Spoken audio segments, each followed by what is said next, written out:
The Battle of Olympus. This NES game is based on a real Greek myth. It contains many references to many other Greek myths, like you get the ability to shoot fireballs from Prometheus. But today we will stick to the main story, which is Orpheus rescuing Helene, which is called Eurydice in original myth. His love interest from Hades in the underworld. Welcome to the Legend Nerd. Am I the legend of legends yet? So, as I'm comparing the game to a myth, I do not want to confuse anybody, so I will always show the game's packaging when talking about the game and my logo when talking about the myth, to always make sure what I'm talking about.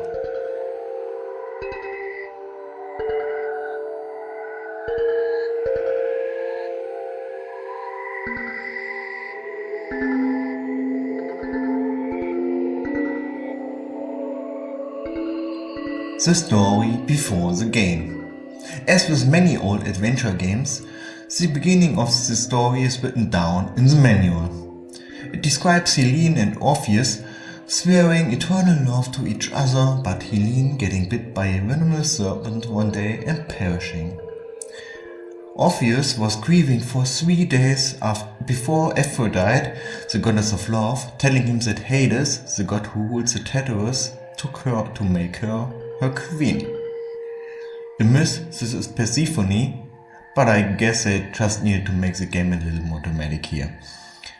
Hades has many henchmen, and Aphrodite says the only way she can help him is telling him to go out and find 3 nymphs who would lead him to the way, and if his love is true, he should go.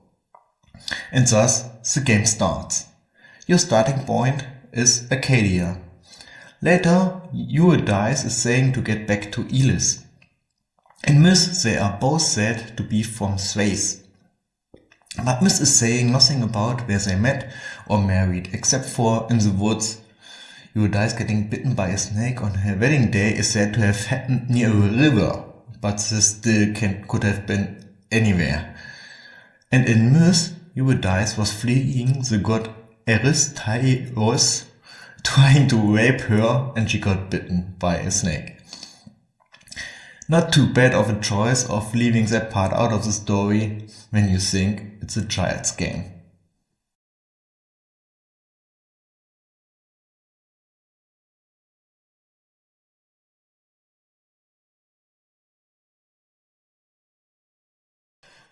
The Lyre or Harp. But let's go on with the myth. Neither in the game nor in the manual it is really explained who Orpheus is, and you start the game with a club. But in the myth, Orpheus is like the most talented bard and poet ever. He got a lyre from the god Apollo he takes everywhere. He was that good he could get trees and even stones to dance. And no, I don't think this inspired the Rolling Stones or rock and roll. You have to collect a lot of items and meet a lot of enemies in the game, and one of them is a harp you get from Apollo. So the myth is saying lyre, and the game is saying harp, and you are asking, what is the difference? So, according to the systematics of musical instruments by Hornbostel and Sachs from 1914, the word lyre is about how an instrument is built, and a harp is a lyre which you are plucking with your fingers. So I say, it's a fit. But he still had it way earlier in myth and used it all the time. But what does he use it for in the game? It can be used for 2 things only: calling Pegasus on monuments of the sun and freezing the Zion. Pegasus is not a part of the myth of Orpheus, so I won't talk about him in this video. But the Zion! In Greek mythology, the Zions were creatures who enchanted sailors with their singing to lure the sailors to them, to kill them, and nobody could resist their singing. But Orpheus was one of the Argonauts who got the golden fleece, which is another story, but when they had to pass the sirens, Orpheus was playing his music that loud and good, they were not affected by the sirens. So this part is not too far away from the myth either. Apart from it having happened before Orpheus got to know Eurydice in myth.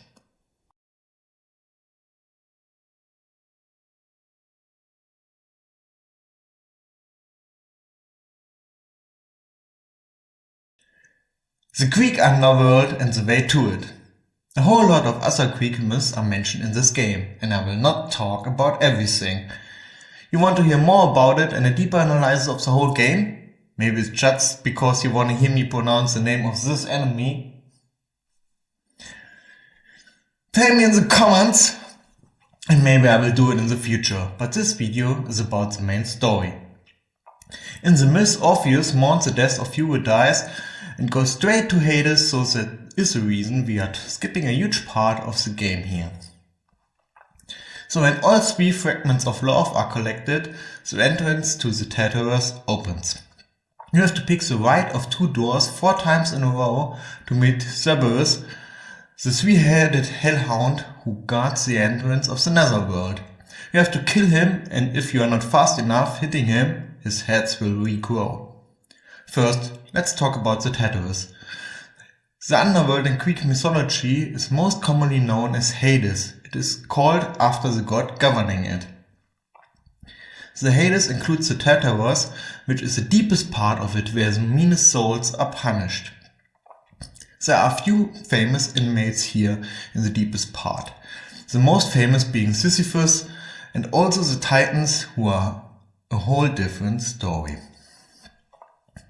The Tartarus has 2 entrances only, each being a huge iron gate kept by 2 Hekatonchires, 100-handed ones. Back to Hades. After the river Styx, the entrance to the underworld, there are 3 judges who decide to which part of the underworld a soul has to go. An unfair or pattering soul would have to go to the Tartarus and stay there until it is healed, and some which are unhealable had to stay there. Legend has it that the Tartarus is so deep down, an anvil falling down from earth would need 9 days to reach it, the same as from the heavens to earth. Compare that to the 4 doors Orpheus has to take in the game to reach it, when he always takes the right doors. Right in the sense of being right. The actual path is left, left, right, left. To me, the Tartarus is not where Orpheus is going. It looks to me like the developers of the game thought it was confusing to say Orpheus is going to Hades to fight Hades, and wanted the place to have a different name, and chose Tartarus because of this. But there is definitive no proof for this. Now to the part with the heads of Cerberus regrowing. That is not that of Cerberus in Greek myth, but of the Hydra, where the manual says its head can regrow 8 times.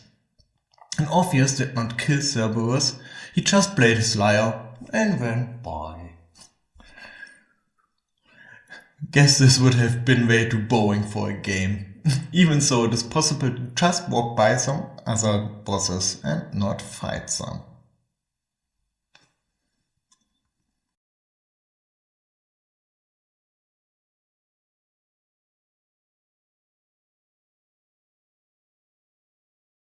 Where to find Hades. But let's start at the beginning. How to get to the entrance of Hades. In the game, you have to collect 3 fragments of love in the shape of hearts, which are messages from Helene given to you by some nymphs, and the entrance will appear floating above the sea between Crete and Argolis. In Greek myth, it was a lot different. In most cases, you need a psychopompos, meaning a soul leader who leads you the way. And in most stories, Hermes seems to be the one taking that role. And in most cases, some worthful pledge like a golden branch to guarantee your way back is used. Orpheus had or used neither.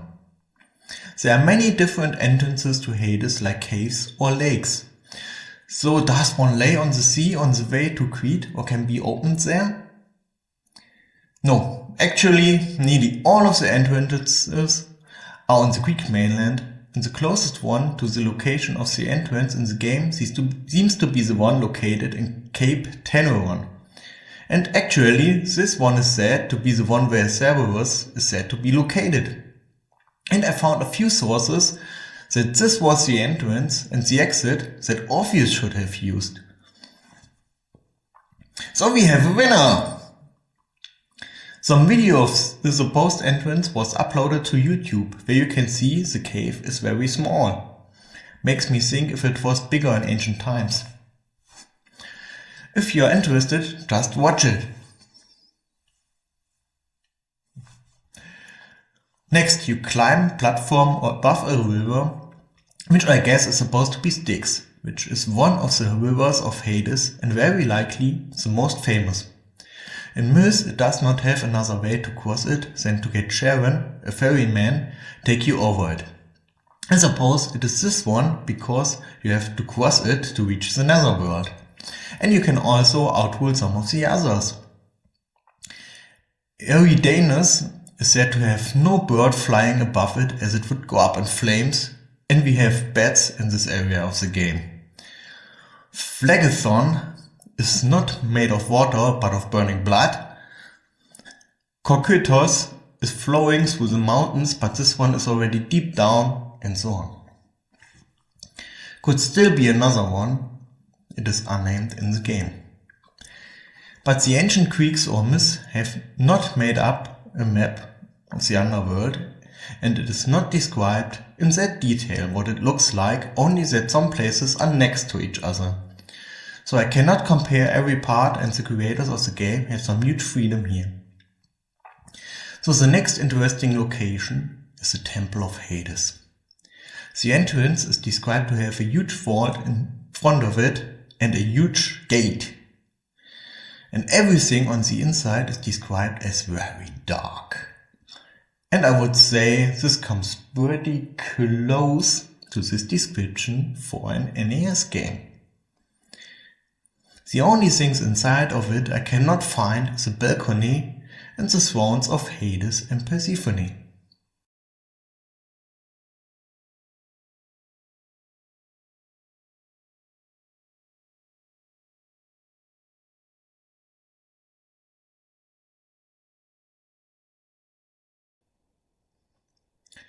The ending of the game.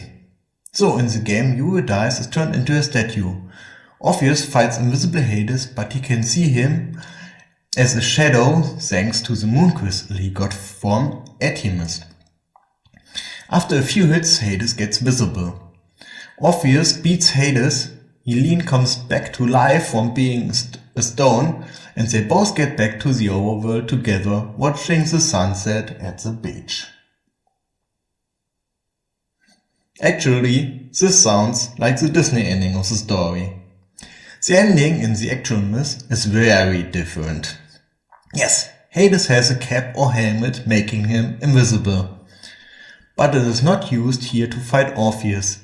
Orpheus does not beat Hades to get Eurydice back, but he is even allowed to take her back to the overworld because of his beautiful music. Yes, he convinced Hades to give him back his wife by singing beautiful enough. But he gets two stipulations.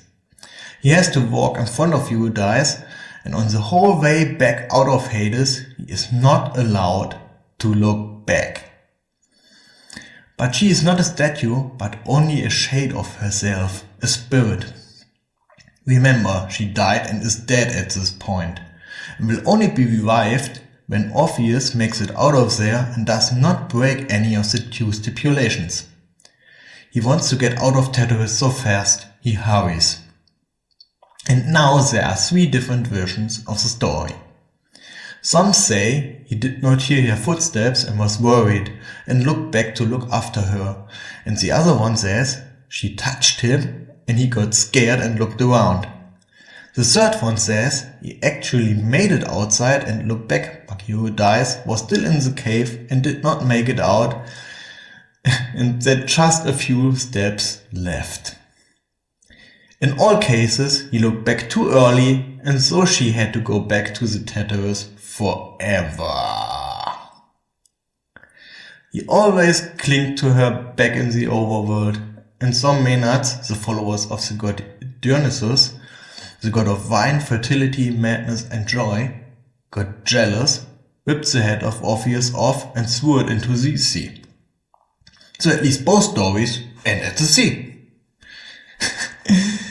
The German-French composer Jacques Offenbach made fun of this myth in Orpheus in the Underworld, where most people most likely only knew one song of, but this is a whole other story.